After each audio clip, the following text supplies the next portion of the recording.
बात यहीं पर खत्म नहीं हुई। बाबा बागेश्वर पर अखिलेश के बयान को लेकर केंद्रीय मंत्री गिरिराज सिंह कूद पड़े और गिरिराज सिंह ने ऐसी तैसी कर दी।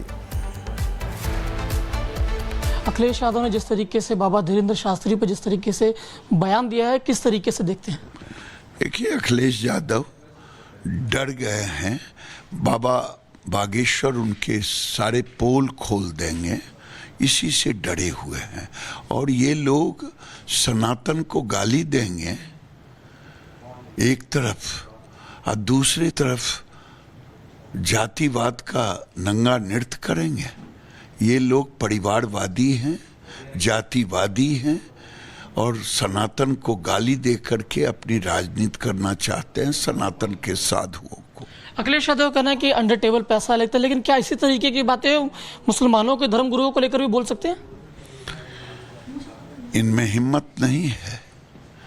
मुसलमानों के खिलाफ ये नहीं बोल सकते, क्योंकि वो इनका वोट बैंक समझते हैं। वोट बैंक तुष्टीकरण की राजनीति करते हैं। ये सत्ता पाने के लिए छटपटाए हुए हैं। यूपी की जनता इन्हें सत्ता देने वाली तो तुष्टीकरण की राजनीति को लेकर सनातन को अपमान इसी तरीके से करते रहे नहीं? तुष्टीकरण इनके पिताजी ने की, जिसमें गोलियां चलाई, और ये भी तुष्टीकरण कर रहे हैं।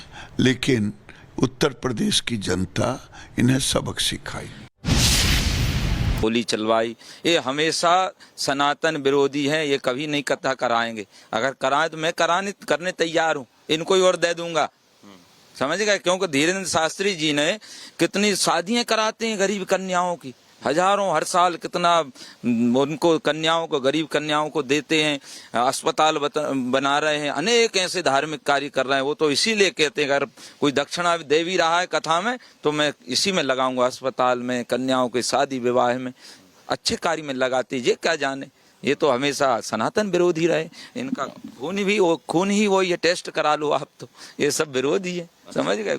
पंडित जी, आप बताइए, धीरेन्द्र शास्त्री को लेकर अखिलेश यादव का ये बयान, हमेशा सॉफ्ट टारगेट पे हिंदू क्यों रहते हैं, सनातन क्यों रहता है अखिलेश यादव?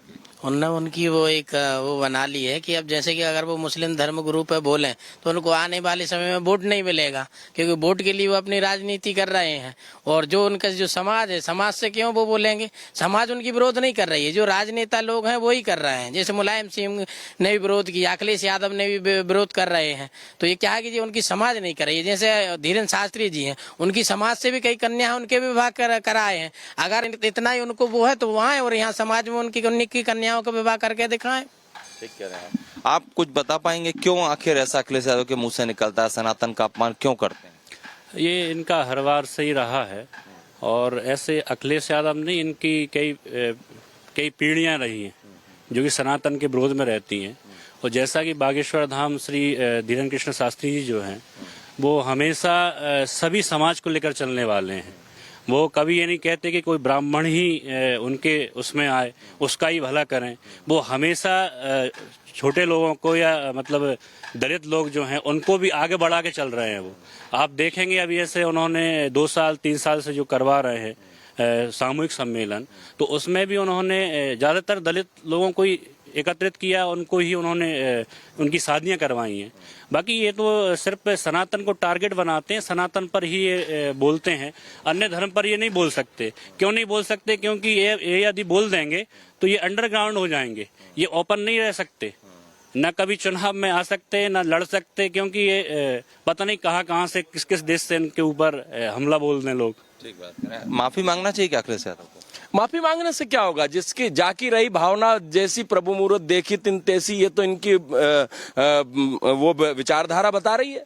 ये कभी हिंदुओं के पक्ष में बोल ही नहीं सकते ना। ये सनातन धर्मियों को, इनको टारगेट करना है, सनातन धर्मियों के ऊपर इनको कीचड़ उछालना है। इसलिए कभी हमारे शंकराचार्य जी को बोलेंगे, कभी धर्मगुरु को बोलेंगे। अरे एकाध किसी काजी जो आपका में शाही इमाम के बारे में बोलिए।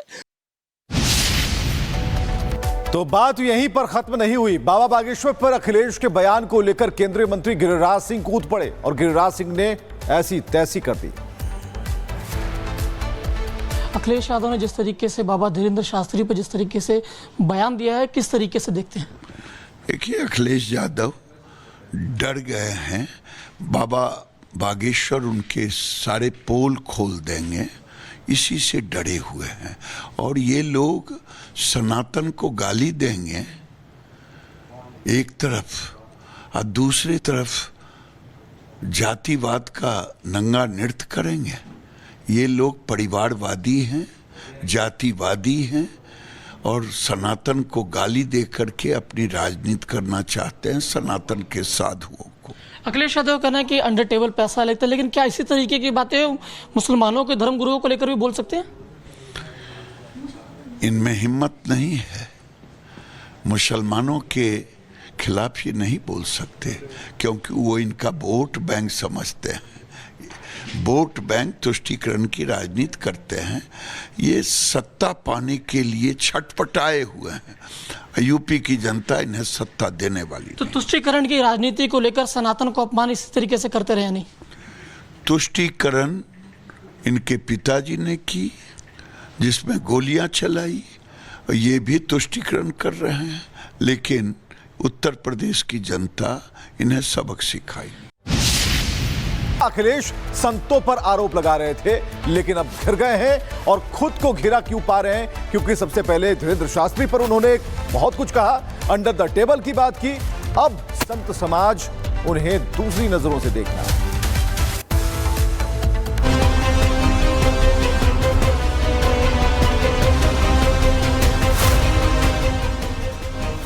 लावादे पर लिखा है कि सभी धर्मों का सम्मान है, लेकिन टारगेट तो करना सनातन का अपमान है। कोई अंडर टेबल लेगा वो बाबा पैसे? आप पता करवा लीजिए, अंडर टेबल नहीं लेते हैं वो धीरेन्द्र शास्त्री क्या? कैमरे के सामने लोगों की जनसभा में अखिलेश से मिल लीजिए तो वो कहेंगे कि संविधान ओढ़ते बिछाते हैं, कानून कायदे सर माथे पर लगाते हैं। लेकिन जब बात सियासत पर आती है तो दुनिया की सबसे बड़ी गर्त में गिर जाते हैं, क्योंकि इटावा कांड पर अखिलेश जातिगत राजनीति की रोटियां सेकने के लिए रोज बयानों का तवा गर्म कर रहे हैं। लेकिन सवाल है कि क्यों अखिलेश लगातार बयान क्यों दे रहे हैं? अखिलेश सबको कटघरे में खड़ा क्यों कर रहे हैं? क्यों सनातन को टारगेट कर रहे हैं? क्यों कथावाचकों को टारगेट कर रहे हैं? क्यों जाति का जहर फैला रहे हैं? आप खुद सुन लीजिए कि अखिलेश ने बागेश्वर धाम के बारे में क्या कहा है। कई कथावाचक हैं जो 50 लाख रुपए लेते हैं। कोई किसी की हैसियत है कि धीरेन्द्र शास्त्री को बुला ले अपने घर कथा के लिए?